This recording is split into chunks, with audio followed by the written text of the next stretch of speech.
Good evening students, my name is Ramakant Patel और आप देख रहे हैं साइंस जोन एकेडमी छिंदवाड़ा। बच्चों, आज हमारा टॉपिक क्या है? जीव विज्ञान में मोनेरा, और मोनेरा के अंतर्गत आता है यूकैरियोटिक। ठीक है, इससे पहले हमने प्रोकैरियोटिक कोशिकाएं देख चुके हैं। यदि आपने वो वीडियो नहीं देखा होगा तो उस वीडियो को जरूर देख लें। तो आज हम बात करेंगे यूकैरियोटिक के ऊपर। तो ये क्या होते हैं? तो बच्चों ये क्या होते हैं? मतलब इनकी कोशिकाओं में क्या होता है? केंद्रक उपस्थित होता है। वे कोशिकाएं जिनमें केंद्रक पूर्ण रूप से विकसित होता है। हमने इससे पहले क्या देखा था? प्रोकैरियोटिक। इसमें केंद्रक क्या होता है? अनुपस्थित होता है। तो इसमें यू का मतलब क्या होता है? इसमें यू का मतलब होता है गुड या अच्छा, मतलब विकसित, एक रूप से, एक प्रकार से क्या विकसित क्या होता है? केंद्रक। और कैरियन का मतलब होता है न्यूक्लियस, मतलब केंद्रक, मतलब अच्छा या विकसित केंद्रक, मतलब जिसमें क्या होता है? पूर्ण रूप से क्या होता है? केंद्रक का विकास होता है। वो क्या कहलाता है? हमारा यूकैरियोटिक कोशिकाएं कहलाती हैं। क्लियर हो गया? अब ये कहां मिल सकता है आपको? यदि उदाहरण की यदि हम बात करें तो घोड़ा है, हाथी है, या हम मनुष्य हैं, हमारे चारों तरफ जितने भी प्रकार के जीव जंतु दिखाई दे रहे हैं, इनमें सब में क्या पाया जाता है? यूकैरियोटिक कोशिकाएं पाई जाती है। एग्जाम्पल देख लेते हैं। घोड़ा, बिल्ली, हाथी, कॉकरोच, अमीबा। ठीक है, अमीबा। ठीक है, उसके बाद पैरामीशियम, फिर मानव आदि। अमीबा की आकृति ठीक है एक प्रकार की नहीं होती, आकृति चेंजेस होती है। और पैरामीशियम की आपने ठीक है छोटी क्लासेस में देखा होगा कि एक चप्पल के आकार की आकृति पैरामीशियम की होती है। तो मानव आदि के शरीर के निर्माण में क्या लेती है? भाग लेती हैं। क्लियर हो गया क्या? यदि हम इसके डायग्राम की यदि बात करें कि इसका डायग्राम कैसा पर्टिकुलर होगा, तो इसके बीच में क्या होता है? नाभिक, एक विकसित नाभिक दिखाई दे रहा है आपको। क्लियर हो गया? नाभिक तो आपको पता है जो सेंट्रल में होता है, जहां से चार्जेस ठीक है क्या करता है? वो डोनेट करता है। वो क्या कहलाता है? हमारा नाभिक कहलाता है। अब ये नाभिक है, साथ साथ में क्या है हमारा? उसकी जो ऊपर की जो लेयर है, उस लेयर को क्या कहते हैं? मेम्ब्रेन ठीक है इनक्लोज्ड न्यूक्लियस, मतलब उसको चारों तरफ से जो घेरे रखती है, ये वाली जो लेयर है ठीक है ग्रीन वाली, इसको क्या कहते हैं? मेम्ब्रेन इनक्लोज्ड न्यूक्लियस, मतलब एक प्रकार की झिल्ली है। ठीक है, और इस झिल्ली में क्या होता है? शुद्ध प्रोटीन होता है, जो क्या होता है? डीएनए और हिस्टोन। ठीक है, हिस्टोन प्रोटीन नाम का होता है, वो शुद्ध प्रोटीन कहलाता है, जो किससे मिलकर बनता है? डीएनए और हिस्टोन प्रोटीन, वो शुद्ध प्रोटीन में कन्वर्ट करता है उसको। क्लियर हो गया क्या? साथ साथ क्या होता है? मेम्ब्रेन होता है। ठीक है, क्या होता है? सेल मेम्ब्रेन होता है। तो इसका जो बाहरी ठीक है आपको जो आउटलुक दिखाई दे रहा है, ये क्या होता है? हमारा सेल मेम्ब्रेन होता है। साथ साथ में ऊपर की ओर इस तरीके से आपको क्या बनी? रिंग बनाए दी, इस तरीके से रिंग बने मिलेंगे। वो क्या कहलाते हैं? माइटोकॉन्ड्रिया। माइटोकॉन्ड्रिया जिसको ऊर्जा ग्रह भी कहते हैं। माइटोकॉन्ड्रिया को क्या कहते हैं? ऊर्जा ग्रह या पावर हाउस। पेपर में कई बार पूछा जा चुका क्वेश्चन है कि ऊर्जा हाउस, या जिसे क्या कहते हैं हम लोग? ऊर्जा ग्रह या पावर हाउस किसे कहा जाता है? तो किसे कहा जाता है बच्चों? बिल्कुल 1 नंबर के लिए पूछा जाता है। किसको कहा जाता है? माइटोकॉन्ड्रिया को ऊर्जा ग्रह या क्या कहा जाता है? पावर हाउस कहा जाता है।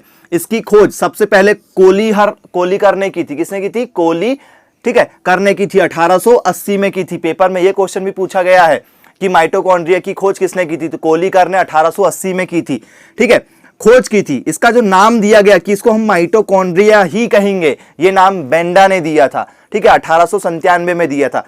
पेपर में खोज पूछा जाएगा तो खोज किसने की? कोली ने। ठीक है, और इसका नामकरण किसने किया बच्चों? बेंडा ने 1897 में।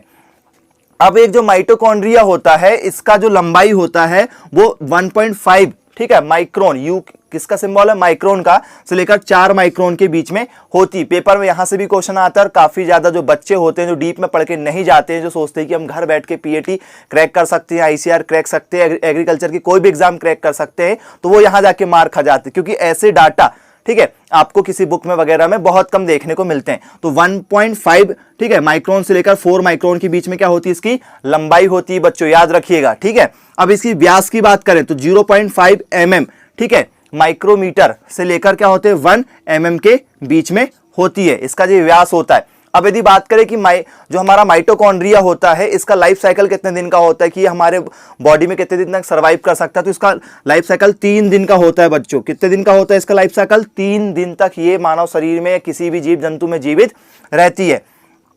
ऑक्सीशोषण में होती है, मतलब जो क्या लेते हैं? ऑक्सीशोषण करते हैं, उनमें ही क्या होता है? ये होती है। मतलब माइटोकॉन्ड्रिया किसमें आपको उपस्थित मिलाई देंगी? जो क्या होते हैं? ऑक्सीशोषण में होती है। क्लियर हो गया क्या? अब इसमें आती है एडीपी आती है और एटीपी आती है। एडीपी मतलब एडिनोसाइन डाइफॉस्फेट, एडिनोसाइन ट्राइफॉस्फेट। तो एडीपी का फुल फॉर्म क्या हो जाएगा? Adenosine diphosphate. और एटीपी का क्या हो जाएगा? Adenosine triphosphate. जो एटीपी है इसे ऊर्जा का सिक्का कहा जाता है। एटीपी को क्या कहा जाता है बच्चों? ऊर्जा का सिक्का। यहां से भी क्वेश्चन बनता तो आप याद रखेंगे। फिर इसमें जो ऐसे इस तरीके से जो कण मिलते हैं इसको क्या बोलते हैं बच्चों, राइबोसोम कहते हैं। इसको क्या कहते हैं बच्चों, राइबोसोम। तो राइबोसोम का जो नाम दिया गया था वो पैलेड नामक एक वैज्ञानिक ने दिया था। कब दिया था बच्चों, 1955 में दिया था। कब दिया था बच्चों, 1955 में दिया था। ठीक है, इसमें क्या होता है, ये प्रोटीन, आरएनए व राइबो न्यूक्लिक अम्ल से बनते हैं। किस किस से मिलते हैं, राइबोसोम किससे मिलकर बनता है बच्चों, प्रोटीन से, साथ साथ आरएनए से और राइबोन्यूक्लिक अम्ल से। इन तीन चीजों से किसका निर्माण होता है बच्चों, राइबोसोम का निर्माण होता है। आई होप आपको समझ में आ गया होगा। अब राइबोसोम दो प्रकार के होते हैं, एक होता है 70S राइबोसोम, क्लियर हो गया क्या, और दूसरा होता है 80S राइबोसोम।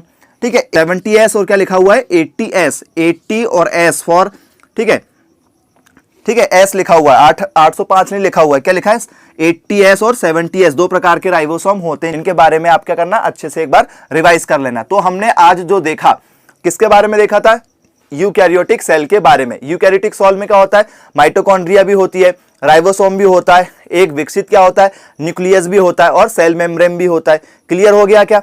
फिर इसके साथ साथ में एक और होता है क्या, मेम्ब्रेन इनक्लोज्ड न्यूक्लियस भी होता है। तो ये सारी चीजें किसमें मिलती है, आपको यूकैरियोटिक कोशिकाओं में मिलती है। अब ये यूकैरियोटिक कोशिकाएं कहां पाई जाती हैं बच्चों, तो हमने देखा था जितने भी जीव जंतु हमारे चारों ओर जो आपको दिखाई देते हैं, इनमें क्या मिल सकता है हमको, जो ऑक्सीशोषण में भाग लेते हैं, इनमें सब में क्या मिलेगा बच्चों, यूकैरियोटिक कोशिकाएं पाई जाती हैं। जैसे घोड़ा है, बिल्ली है, हाथी है और मानव, ठीक है, इनमें शामिल कर सकते हैं आप लोग। तो ये सारे जीव जंतु क्या करते हैं, यूकैरियोटिक कोशिकाएं इनके अंदर विद्यमान होती है। आई होप आपको हमारा ये वीडियो अच्छा लगा होगा। यदि अच्छा लगा होगा तो चैनल को सब्सक्राइब करें, बेल आइकन को प्रेस करें। Thank you for watching this video. Have a nice day.